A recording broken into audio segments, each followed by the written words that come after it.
assegurarão aos educandos com deficiência, transtornos globais do desenvolvimento, altas habilidades ou superdotação. Repitam até vocês memorizarem como é, tá? A terminologia correta. Currículos, métodos, técnicas, recursos educativos e organização específicos para atender às suas necessidades. Tem alguma coisa aqui relacionada à avaliação? Não, né? Então, a avaliação, os instrumentos de avaliação, eles podem ser adaptados, com toda certeza, mas o processo de avaliação é o mesmo, tá? Para todos os alunos. Terminalidade específica para aqueles que não puderam atingir o nível exigido para a conclusão do ensino fundamental, em virtude das suas deficiências, ou aceleração para concluir em menor tempo o programa. Então, a lei permite também, dependendo do nível, né, do grau de atingimento em que essa criança, esse adolescente, ele tiver essa deficiência, e não é só deficiência, porque quando nós pensamos em educandos que necessitam de um atendimento educacional especializado, na maioria das vezes nós pensamos em alguém que tenha uma limitação de aprendizagem. Mas existem também as pessoas que têm as altas habilidades, que têm superdotação. E para o professor da sala de aula comum, também não é fácil lidar, né? Imagina que você tem uma turma de primeiro ano do ensino fundamental e você tem uma criança com competências e habilidades para o 5º ano do ensino fundamental. Também é uma situação que acaba dificultando. Então, a lei permite essa terminalidade específica, ou, no caso, que se possa acelerar para essas crianças que são superdotadas ou que possuem altas habilidades, esse ensino fundamental. Interessante aqui, professores com especialização adequada em nível médio ou superior para o atendimento especializado, né? Mas professores do ensino regular capacitados para a integração desses educandos em classe comum.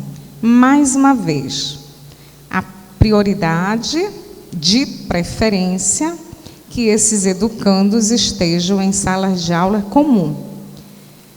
Quem aqui já fez um curso de Libras? Muito bem, bastante gente, inclusive eu.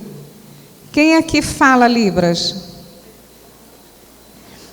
Consegue se comunicar em Libras, né? Então, capacitados. A grande maioria fez o curso, é uma capacitação. A grande maioria fez porque encontrou em algum momento, ou então, já prevendo encontrar com um aluno surdo em sua sala.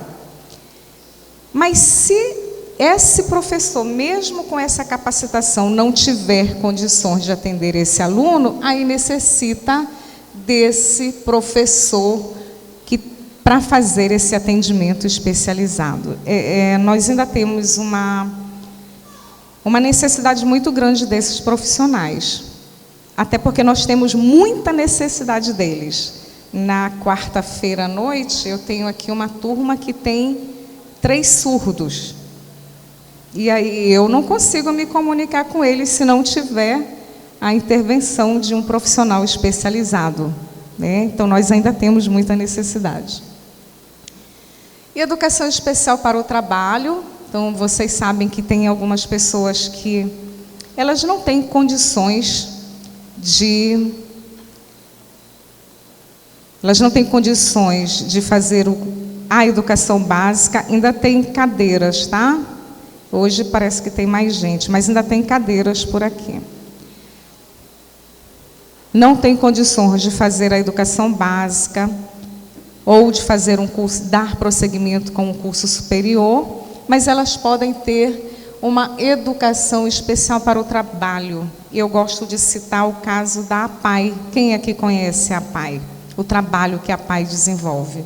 Então, as pessoas que estão lá, muitas vezes não têm condições de dar sequência na sua escolarização, às vezes não conseguem nem concluir o ensino fundamental, mas elas conseguem ter uma formação profissional e que pode deixá-las um pouco mais independentes, apesar das suas limitações. Acesso igualitário aos benefícios dos programas sociais suplementares. Quantos são os programas suplementares? Quais são? Material didático, transporte, alimentação e assistência à saúde. Muito bem, andarem estudando, né? Então, eles também têm direito, né, a esses materiais, a esses benefícios dos programas suplementares, que são 4. Vocês sabem que as bancas gostam de fazer as pegadinhas, mas são esses 4. O poder público deverá instituir cadastro nacional de alunos com altas habilidades ou superdotação. Tá? É uma responsabilidade do governo que tenta identificar precocemente esses alunos, identificação precoce de alunos com altas habilidades ou superdotação, para que se possa fomentar políticas públicas para desenvolver essas habilidades desses alunos que têm altas habilidades ou superdotação. Os órgãos normativos do sistema de ensino estabelecerão critérios de caracterização das instituições privadas sem fins lucrativos, especializadas e com atuação exclusiva em educação especial para fins de apoio técnico e financeiro do poder público. O dinheiro público é para as instituições públicas.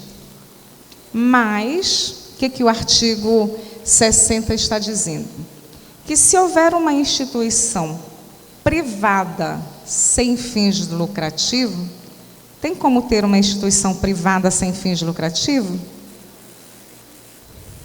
Nós sempre pensamos em instituição privada com fins lucrativos, né? Mas tem. Deixa eu dar um exemplo aqui para vocês. Vocês já devem ter ouvido falar de alguns jogadores renomados que, quando eles conseguem ter um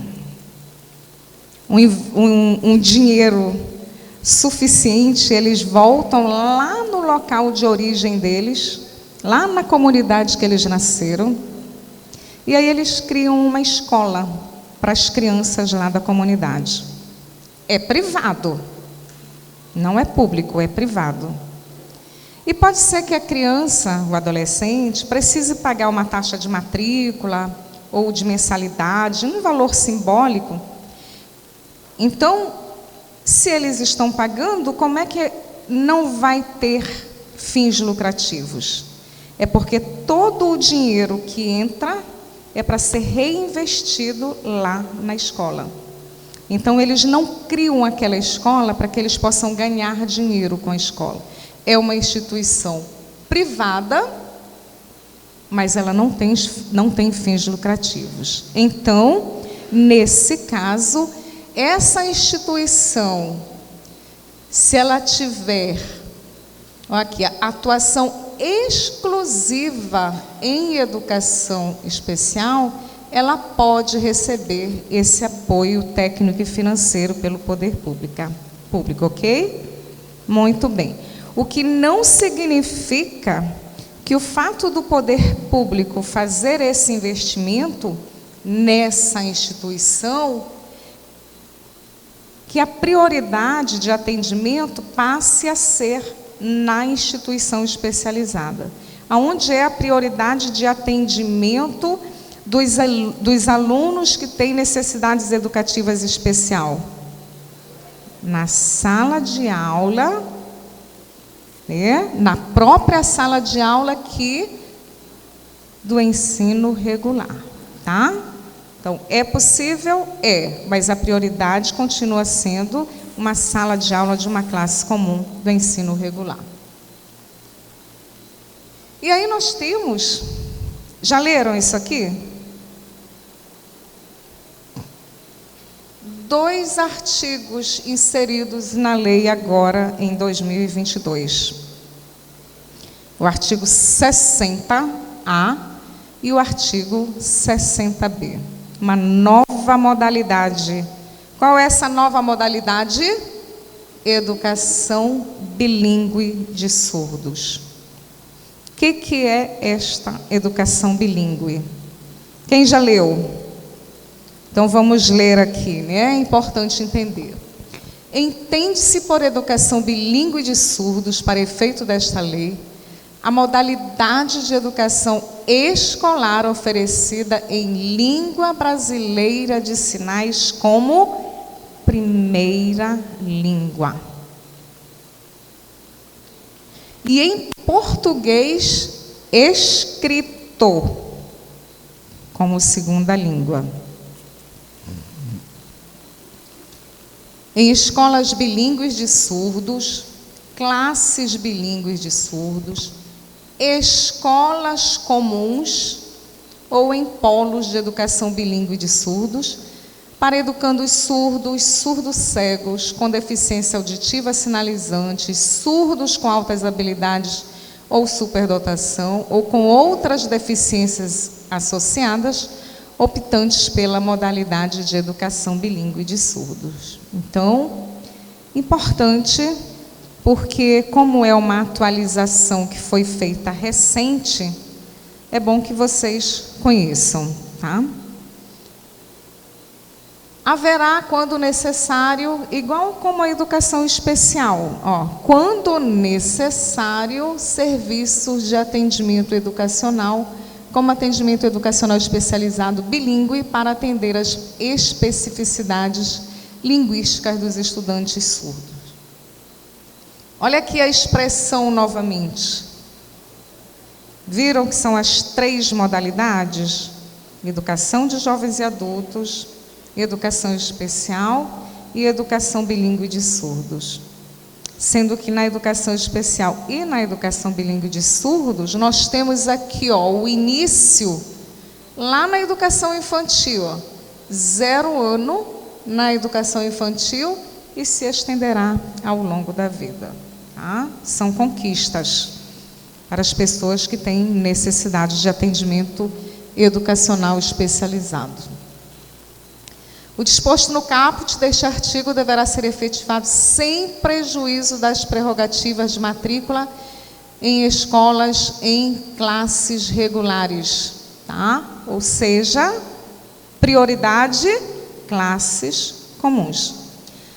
Sugiro que vocês deem uma olhada nesta lei aqui, que é o Estatuto da Pessoa com Deficiência, Lei 13.146, de julho de 2015. Se vocês ainda não leram, deem uma olhadinha nela, lá, que vai ser muito importante. Se ela vai ser cobrada na prova, não sei ainda, não sabemos ainda, né?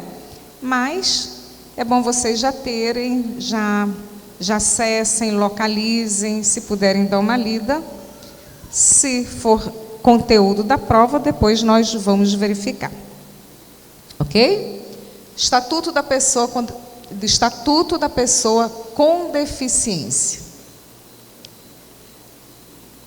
Também, os sistemas de ensino assegurarão aos educandos surdos, surdos cegos. Ele está repetindo quem são essas pessoas, né? Com deficiência auditiva, sinalizante, surdos com altas habilidades, materiais didáticos e professores bilíngues. Quem aqui quer bilíngue mesmo? Temos aqui algumas, poucas, temos muita necessidade ainda. E quando esses professores forem ser contratados, então será necessário fazer aqui uma avaliação periódica e ouvir as entidades representativas das pessoas surdas, para poder contratar esses professores bilíngues. Ok? Isso é o que tem de novo no caso, fazendo parte do artigo 60, né, artigo 60 da educação especial, 60A, 60B, educação bilíngue de surdos, mais uma modalidade. Então, e nós já vimos que o que tem em comum nessas 3 modalidades, a educação de jovens e adultos, a educação especial, a educação bilíngue de surdos, é que esse atendimento ele deve ser feito ao longo da vida. Posso passar? Vamos ver aqui o último título da LDB, dos profissionais da educação, artigo 61 a 67. O artigo 61, uma das questões que vocês responderam na aula passada, tinha todo o artigo 61. O artigo 61, ele diz que quem são esses profissionais da educação? Que são os que nela estão em efetivo exercício e tendo sido formados em cursos reconhecidos são 5 categorias de profissionais da educação. Inciso 1, os professores habilitados em nível médio ou superior para a docência na educação infantil e no ensino fundamental e médio. Tá? Conversamos na aula passada sobre isso. Ainda tem professores só com ensino médio trabalhando na educação infantil? Tem. Professores só com ensino médio trabalhando com séries iniciais do ensino fundamental? Tem. Ainda tem. É permitido? É. Já são poucos. Havia muita necessidade de professores e poucas pessoas formadas a nível superior. Mas hoje, com a facilidade que se tem de instituições formadoras, então já são poucos. É principalmente nos interiores, nas regiões mais distantes, e essas pessoas estão quase todas já para se aposentar, porque as pessoas mais novas elas já estão buscando uma formação a nível superior. Trabalhadores em educação, portadores do diploma de pedagogia, e aqui eu quero fazer uma chamada, com habilitação em administração, planejamento, supervisão, inspeção e orientação educacional, bem como com títulos de mestrado ou doutorado nas mesmas áreas. Quem aqui é pedagogo? Quem é pedagogo que tem alguma dessas habilitações?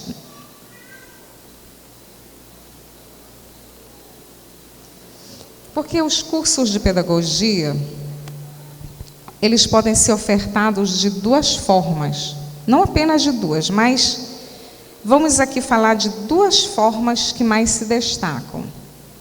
Uma é que forma o pedagogo com habilitação. Falamos sobre isso quando corrigimos a questão. E a outra é que forma o pedagogo generalista. Então, é o pedagogo. Eu sou licenciada em pedagogia com habilitação em orientação educacional. Mas muitos de vocês, se eu perguntar, são pedagogos, correto? Sem nenhuma habilitação. É isso que eu estou dizendo, que tem um curso que dentro da graduação ele dá a opção ao estudante de escolher uma habilitação, supervisão, né? E tem o curso de pedagogia que ele tem uma matriz curricular diferente, não tem habilitação. Aí o que as pessoas fazem? Elas fazem uma pós-graduação quando elas querem se profissionalizar em alguma dessas áreas aqui, ó. Então, na turma que eu estudei, nós tivemos 2 opções. Em determinado período, nós estudamos juntos, a turma toda. Lá no 4º ano, nós tivemos que escolher entre administração, supervisão e orientação. Não tinha público suficiente para formar uma turma de supervisão. Então, a turma se dividiu em duas. Aí, alguns saíram com o diploma, e é exatamente assim que está no diploma, tá? Licenciado em Pedagogia com habilitação em Orientação Educacional. E outros colegas da mesma turma, licenciado em Pedagogia com habilitação em Administração. Mas eu tenho certeza que na maioria do diploma de vocês está apenas licenciado em Pedagogia. É isso? Exato. É isso que eu estou dizendo. Então, tem duas formas das instituições organizarem a matriz curricular do curso de Pedagogia. E tem algumas pessoas que, depois de cursarem Pedagogia, queriam se especializar em alguma dessas áreas aqui. E aí faz uma pós-graduação. É diferente da graduação com habilitação. A pós-graduação já é depois de ter se formado em Pedagogia, aí a pessoa se especializou. E aqui eu quero lembrar que a pós-graduação ela pode acontecer em 3 níveis, que é a especialização, o mestrado ou o doutorado. Então, no caso, muitos de vocês aqui certamente têm uma pós-graduação a nível de especialização. Pode ser que tenha em alguma dessas áreas aqui. Só concluir, Vanice. Pode ser que muitos de vocês tenham um mestrado, é uma outra pós-graduação. É a pós-graduação a nível de mestrado em alguma dessas áreas aqui. E pode ser que alguém tenha feito uma pós-graduação a nível de doutorado em uma dessas áreas aqui, tá? Então, são essas duas formas que a lei está dizendo essa possibilidade. Pois não? Depende dos critérios da banca organizadora. Mas eu acredito que vai ter o mesmo peso aqui, ó. Porque, percebam, que está dizendo que se você tem um diploma de pedagogia com habilitação em, pode ser em administração. Ou, olha aqui o ou, bem como títulos de mestrado ou doutorado nas mesmas áreas afim. Então, eu imagino que vai ter o mesmo peso de quem é pedagogo com habilitação em administração, mas tem um outro detalhe. Os sistemas de ensino, eles estabelecem novas nomenclaturas. Antes, não se dizia que tinha o pedagogo na escola. Dizia que tinha o orientador educacional, o supervisor escolar, o administrador. Hoje, a figura que se chama é a figura do pedagogo ou o coordenador pedagógico. Então, depende muito de quais serão os critérios que vão ser estabelecidos pela banca organizadora. Mas o que vai pesar é na prova de títulos, né? Vocês sabem, na prova de título vai pesar um curso de pós-graduação. E deve ter um peso para nível de especialização, um peso maior para mestrado e um peso maior para doutorado. Mas a prova escrita é igual para todo mundo. Isso é que é bacana. É igual para todo mundo, tá? Tá entendido isso aqui?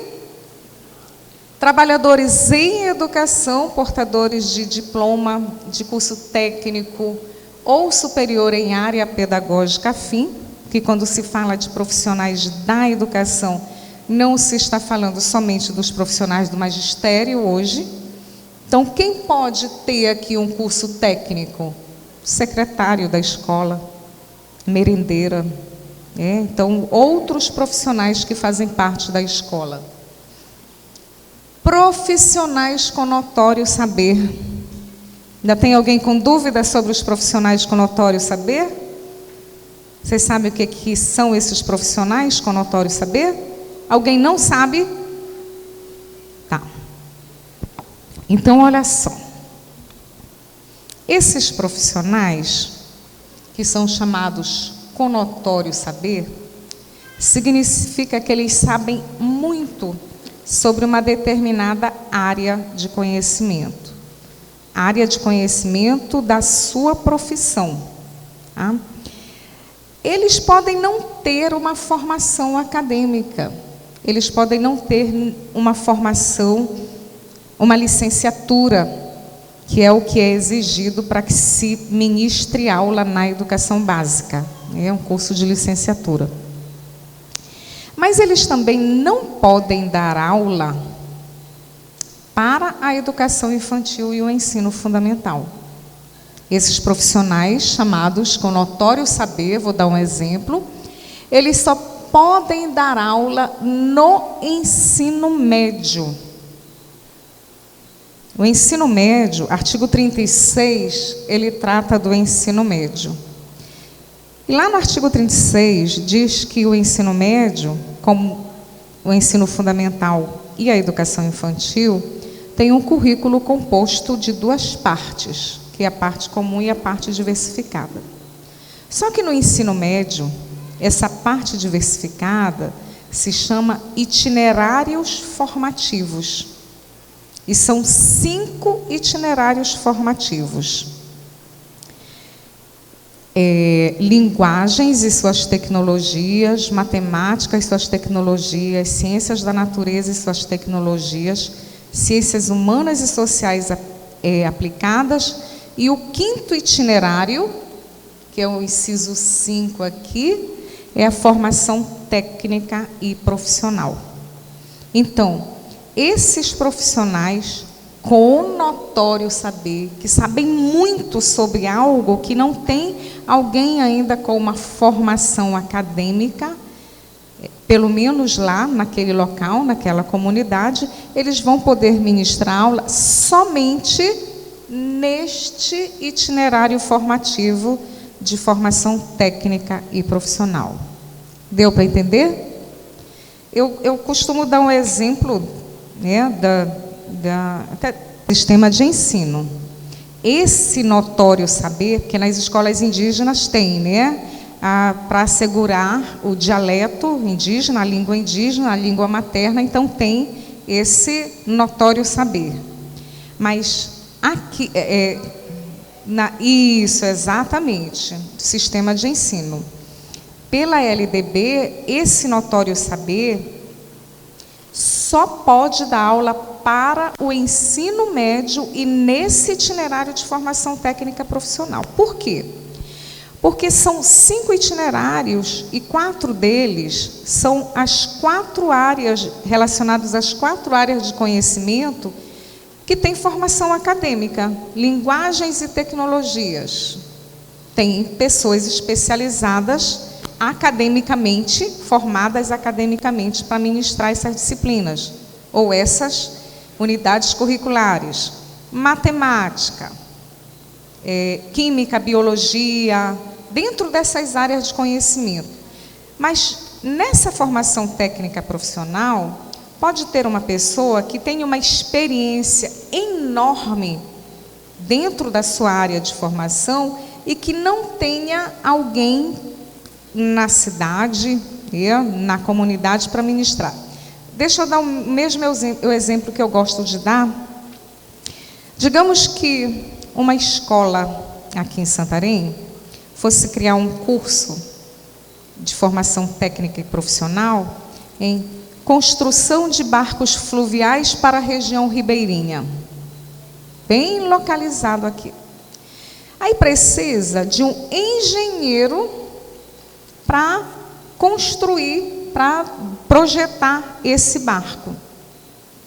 Mas digamos que não tenha um engenheiro formado, porque é muito específico. Construção de barco fluvial para a região ribeirinha. Mas tem o seu João. O seu João, ele constrói barco a vida toda. Ele tem muita experiência profissional. Experiência profissional.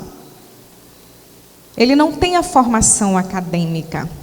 Então, o seu João, ele pode ser contratado especificamente para trabalhar aquele conteúdo que ele domina e que não tem uma outra pessoa formada academicamente para isso.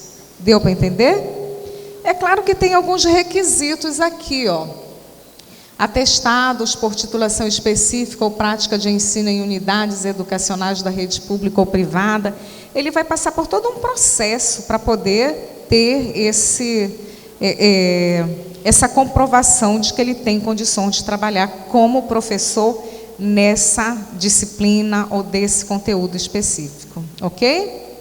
Notório saber, pode dar aula para a educação infantil e ensino fundamental, sim ou não?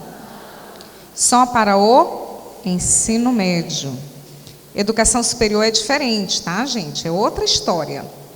Muito bem.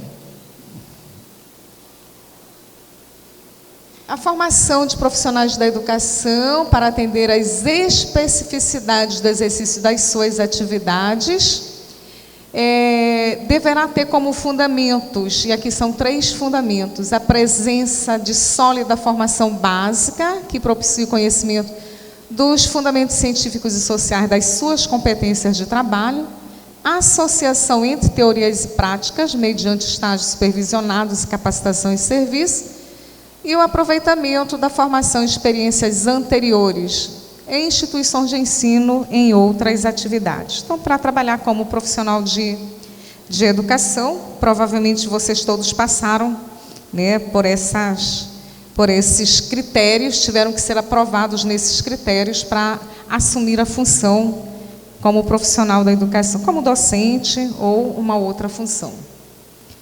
O artigo 62 diz o seguinte, que a formação de docentes, percebam que aqui agora não é o profissional da educação, é o docente, somente o docente.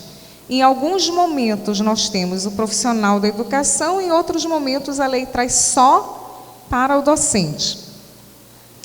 A formação de docentes para atuar na educação básica far-se-á em nível superior em curso de licenciatura plena, admitida como formação mínima para o exercício do magistério na educação infantil e nos 5 primeiros anos do ensino fundamental, a oferecida em nível médio na modalidade normal. Quem aqui fez magistério no ensino médio?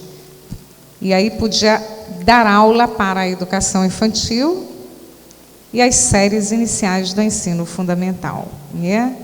Mas nível superior em curso de licenciatura plena, tá? Esse é o requisito principal. Curso superior, licenciatura plena.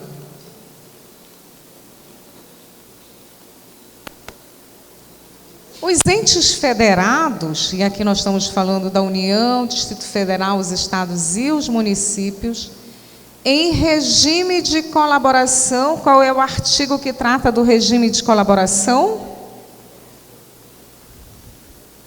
Qual é o artigo que trata do regime de colaboração? Artigo 8º. Deverão promover a formação inicial, a continuada e a capacitação dos profissionais de magistério. Tá? Então, qual é a formação inicial? No caso, se eu comecei a dar aula como pedagoga, a minha formação inicial é pedagogia. Essa é a minha formação inicial. O que eu fizer, o que eu fiz depois disso é uma formação continuada. Quantos de vocês aqui fizeram uma especialização, fizeram um curso de aperfeiçoamento? E, além disso, nós temos capacitações. Podemos dizer que isso aqui é uma capacitação? Direcionado para uma atividade específica, mas os sistemas oferecem muitas capacitações, e hoje inclusive nós temos muitas capacitações virtuais.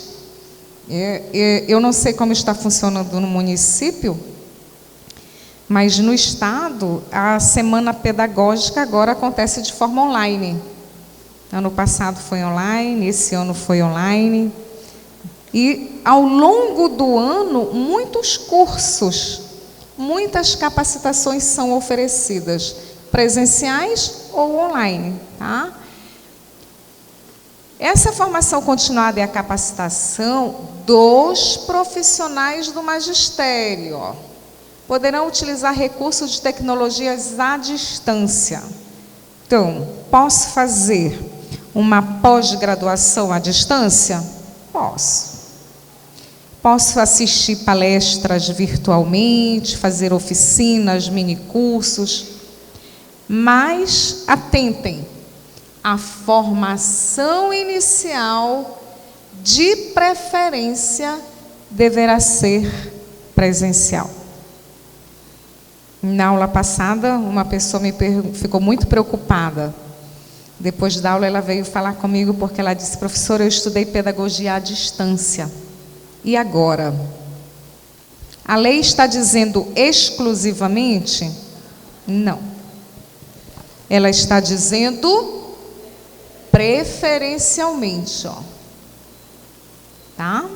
Então, se tiver mais alguém nessa situação, ela até ficou preocupada se ela ia poder fazer o concurso, porque ela tinha feito o curso de pedagogia à distância.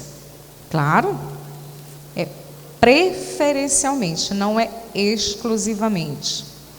De preferência.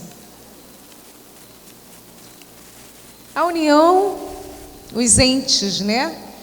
Os entes federados adotarão mecanismos facilitadores de acesso e permanência de cursos de formação de docentes em nível superior para a educação, para atuar na educação básica pública. Então, o governo ele estimula de várias formas. Uma delas, eu não sei se tem alguém aqui que foi beneficiado, ó. Programa institucional de bolsa de iniciação à docência. Alguém teve aqui? Ó, então, algumas pessoas aqui tiveram. Formas que o governo encontra para estimular as pessoas a estudarem para serem professores. Em especial, aqui, ó, na educação básica pública. Inclusive, algumas instituições, elas têm uma diferença em relação ao ingresso, ou ao acesso, ou à seleção de pessoas que querem fazer um curso na área de educação. E o Ministério, ele pode estabelecer uma nota mínima em exame nacional para os concluintes do ensino médio como pré-requisito para o ingresso nos cursos de educação. Tá? As instituições de ensino também estabelecem os critérios. Às vezes é só a nota de corte, que é menor para quem quer fazer um curso na área de educação e para quem quer fazer um curso em outra área. Os currículos dos cursos de formação de docentes terão por referência a BNCC. As instituições de ensino superior hoje estão passando por um processo também de atualização das suas matrizes curriculares, porque nós, eu digo eu e vocês também, fomos formados em um curso com uma matriz curricular que não estava embasado no desenvolvimento de habilidades e competências.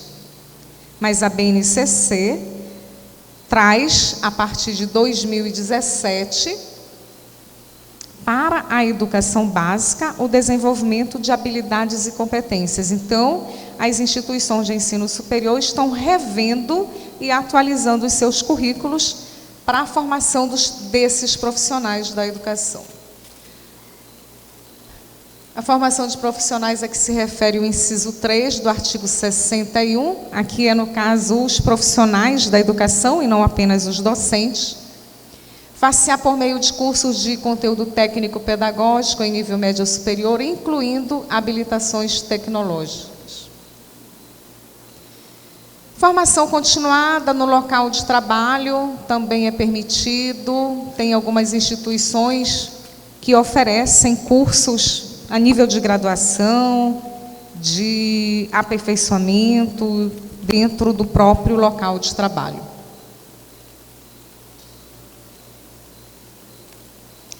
O acesso de professores das redes públicas de educação básica a cursos superiores de pedagogia e licenciatura será efetivado por meio de processo seletivo diferenciado.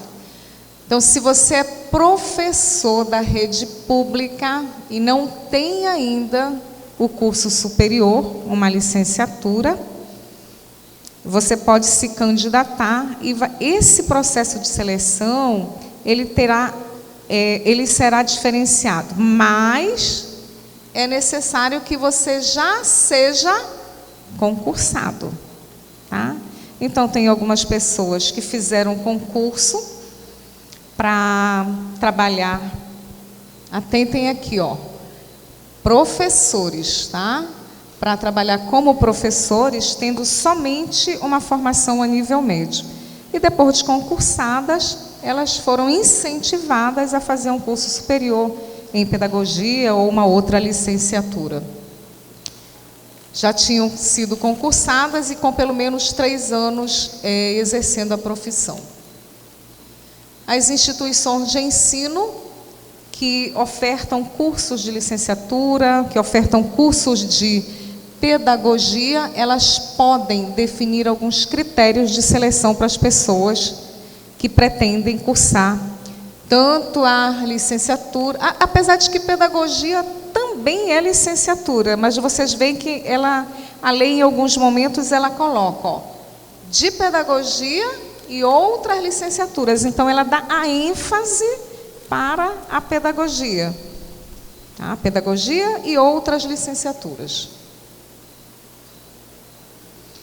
Terão prioridade de acesso ou de ingresso os professores de matemática, física, os professores que quiserem estudar matemática, física, química, biologia e língua portuguesa. Então, é o governo incentivando as pessoas a buscarem essa formação profissional nessas áreas. Os institutos superiores deverão ofertar, manter os cursos formadores para a educação básica, inclusive o curso normal superior. Aqui nós estamos falando normal superior, não é a nível médio. Eu confesso que eu não sei dizer para vocês se ainda tem alguma instituição que está ofertando hoje o curso normal superior. Aqui em Santarém nós tínhamos, hoje nós não temos mais. Porque o curso normal superior, ele é um curso que habilita o profissional para trabalhar como docente só da educação infantil e para as séries iniciais do ensino fundamental. Então, a pessoa fazia um curso superior, mas se ela quisesse trabalhar depois com sexto ao 9º ano, ou trabalhar com o ensino médio, ela não poderia. Então, esses cursos acabaram tendo pouca demanda.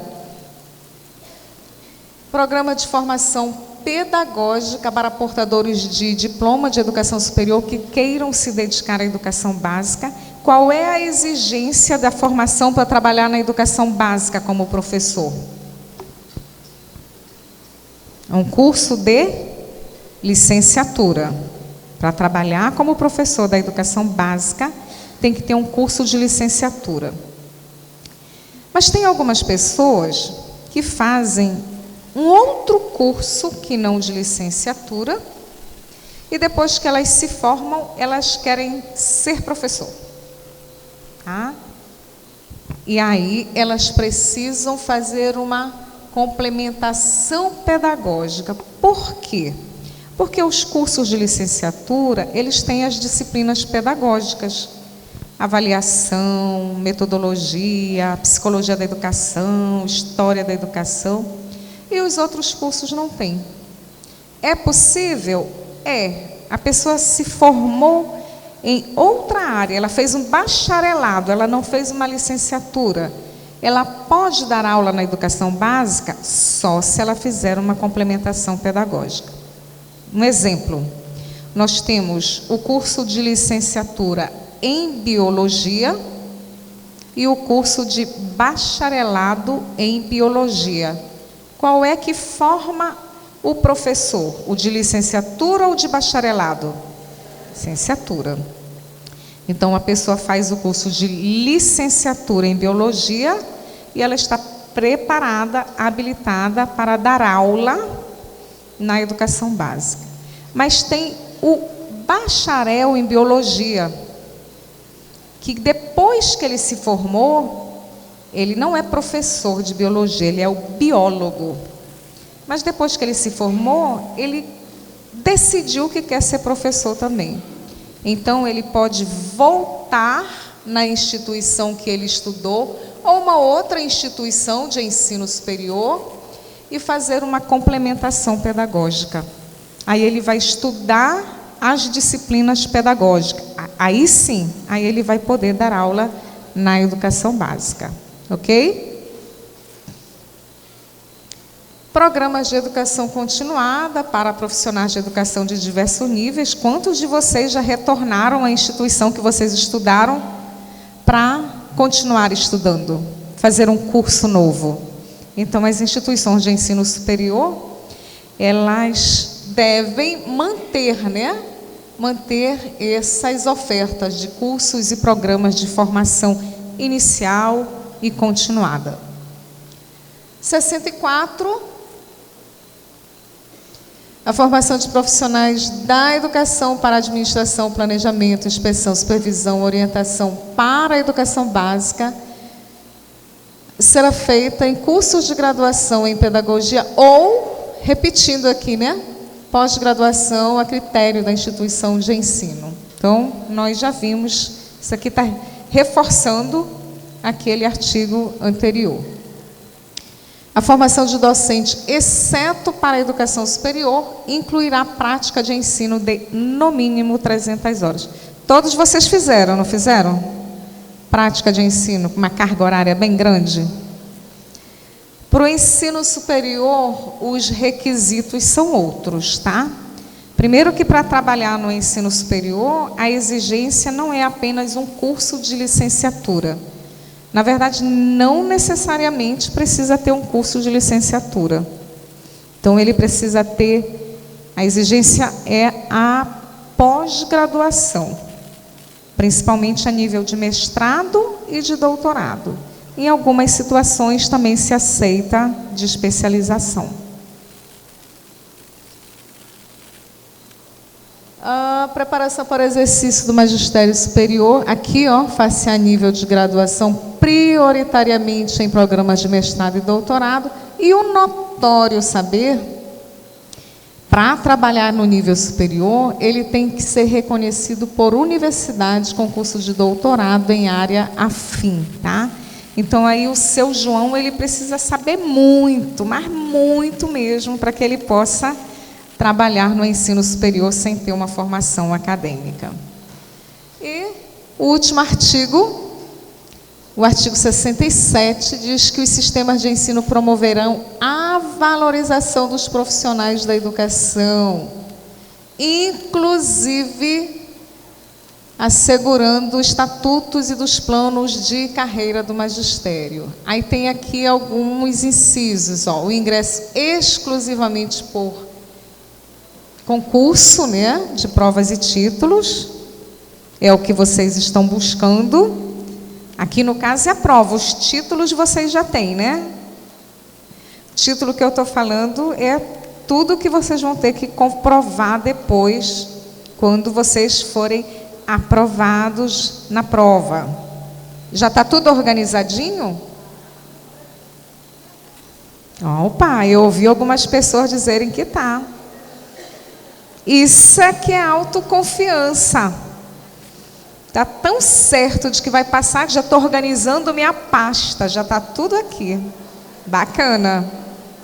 Muito bom. Aperfeiçoamento profissional continuado, inclusive com licenciamento periódico remunerado. Então, a pessoa tem direito, né, a essa licença para se profissionar, se aperfeiçoar, piso salarial profissional, progressão funcional, período reservado a estudos dentro da carga horária de trabalho e condições adequadas de trabalho. É isso que se busca e a lei está dizendo que é para que se garanta isso aos profissionais da educação.